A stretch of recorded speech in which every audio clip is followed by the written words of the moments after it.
Hello, fans. It's Rich Mancuso here from the Bronx headquarters, keeping in the ring to all of you. It's good to chat with you. It's good to talk to you for those who are logged in right now on Facebook Watch Live with yours truly, Rich Mancuso. And you know what? It's great talking to you. Many of you know through my post here on Facebook, Twitter, Instagram, wherever social media platform you follow me at, that 3 weeks ago, last night I was hit by a car. And thank goodness it wasn't more serious than it became.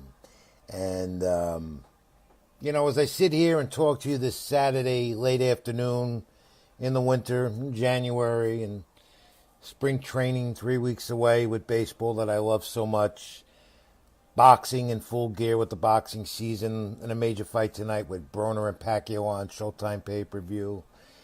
I wondered 3 weeks ago if, and excuse me if I get a little emotional here, I wondered 3 weeks ago if I would even be talking to you today. I was blessed, as you know from my post. And blessed because I had some angel above that this could have been worse. Much, much worse. Specifics to it, if you do, those who know and those who don't. Just a night out with friends.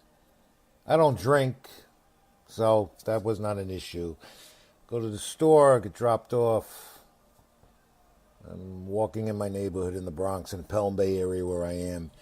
Very cautious as I always am, crossing a street, pedestrian walk area, minding my own business. And like I can't explain it. I really can't explain what happened. I just got hit. It wasn't a hard hit. The impact, though, was enough to make me fall on the ground. Fortunately, I did not hit my head. The result was a broken finger, which is the index finger where I type. And if you could see, it's not casted and it does not have a splint. It's taped and it's healing very well. That's the good news. And we'll have another x-ray done next Wednesday. And I'm able to move it, so I'm good there. And I could do some limited typing. And my head is in a fog, obviously, except for the little trauma. I did not... no other damage, just a banged up knee.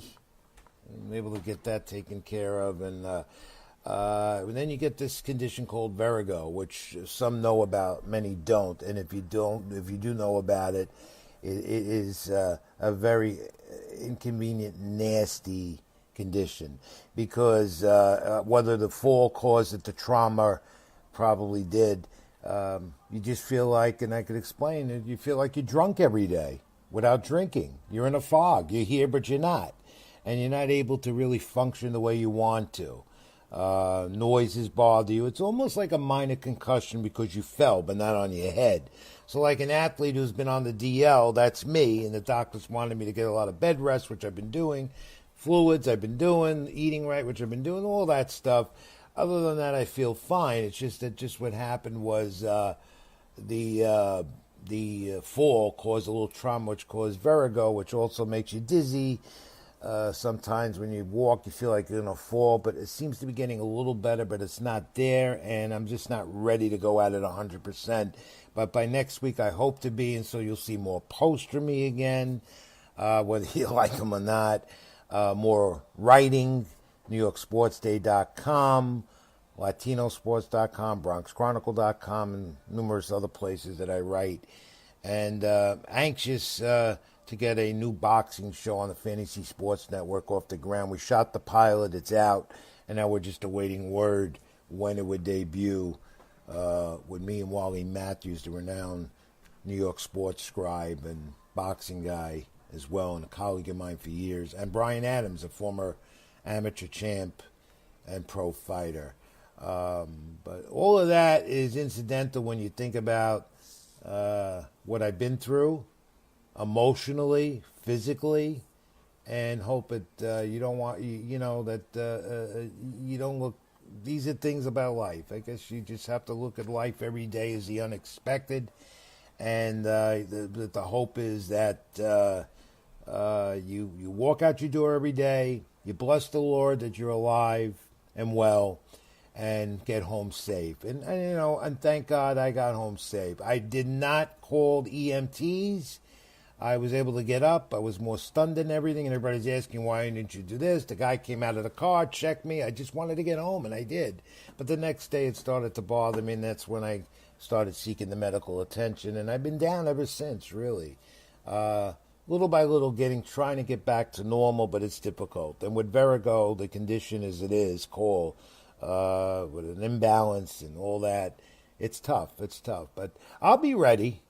I'll be ready to go back at it soon, and then I'm going to be ready to get to spring training a little bit next month.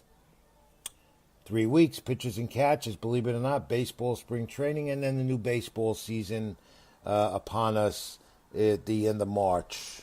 Early arrival again, and I also hope we can survive the rest of this winter as bad weather seems to be starting to set in, and that sub-freezing temperature as we get. So again, I want to thank you all.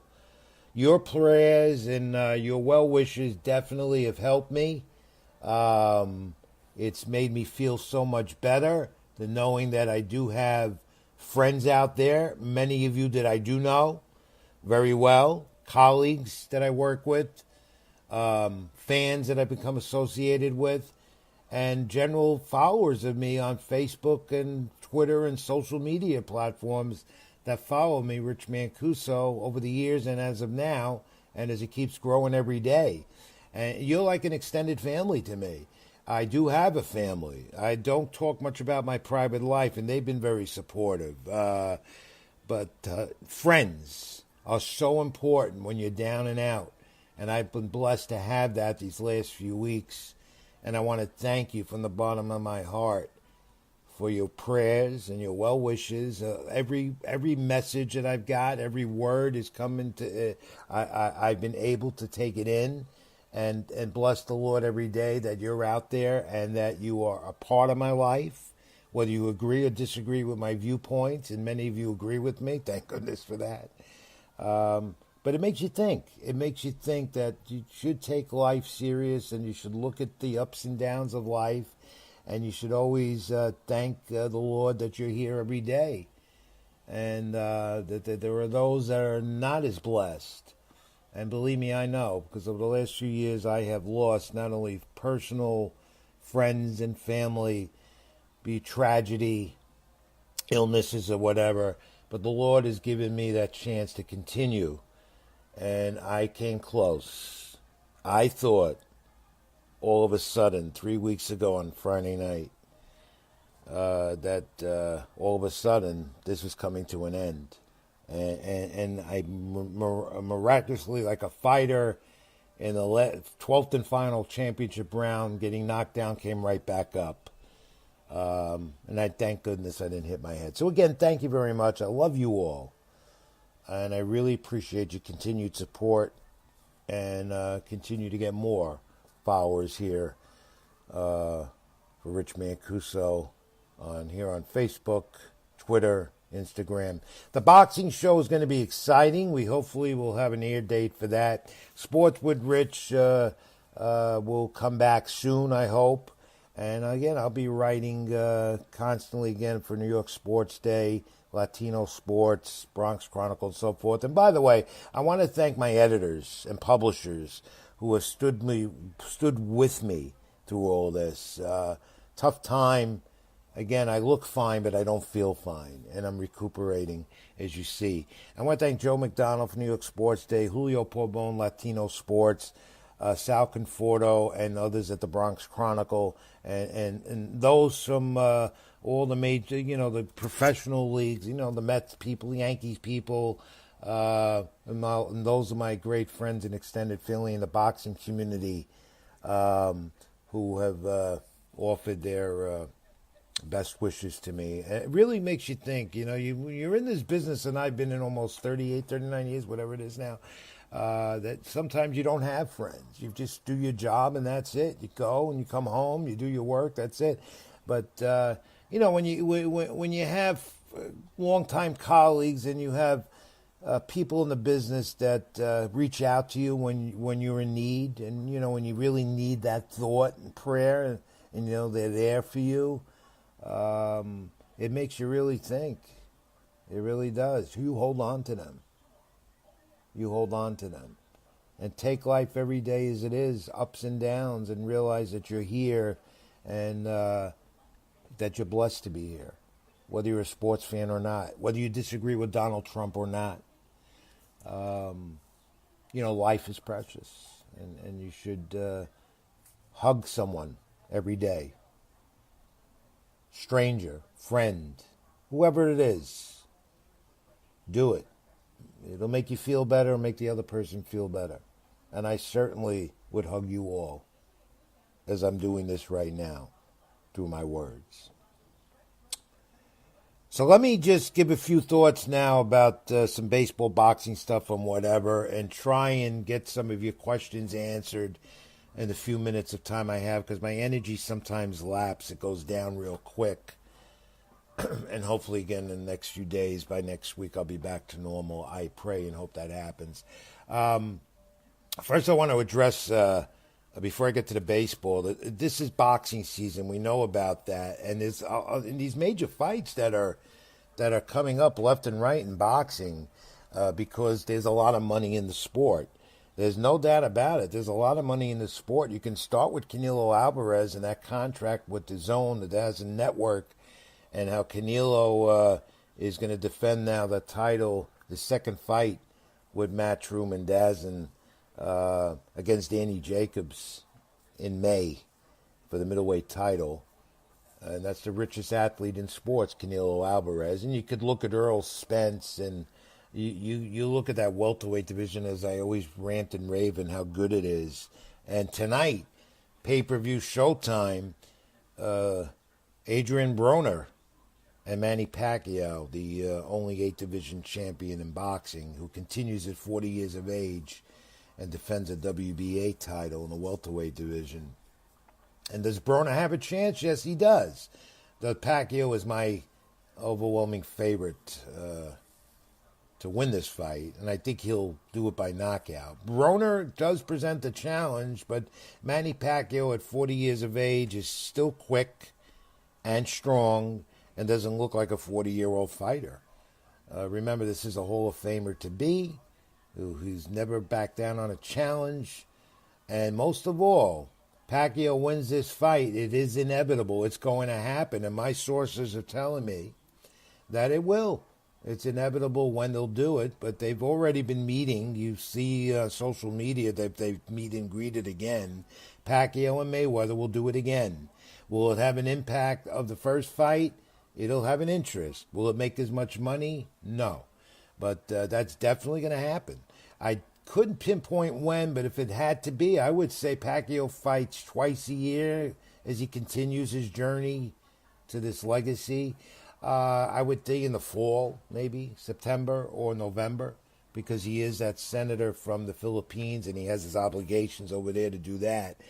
But that's inevitable. All Pacquiao has to do is win tonight, and I think he will. I don't think it's going to go decision. And Broner will give him a challenge, though. I do not doubt Adrian Broner's ability. And underneath that card is Bodu Jack and my friend Louis Duval, the former light heavyweight champion of the world. He's his trainer out in Las Vegas and defending his title there on the undercard on Showtime pay-per-view against Marcus Brown. I think that Jack will win, and I think he's headed to more major fights. I think this fight will be a dandy, but I think he'll win it. I think the way Louis Duval trains his fighters, go for the knockout like Louis Duval did when he was that great champion from the Bronx. And I know, Louis, you're watching. Good luck tonight out in Las Vegas at the MGA Grand Arena on Showtime pay-per-view. And I do believe that Jack will win and then go on further in that division and make a lot of money. He might be a pay-per-view fighter. He might be. Bye.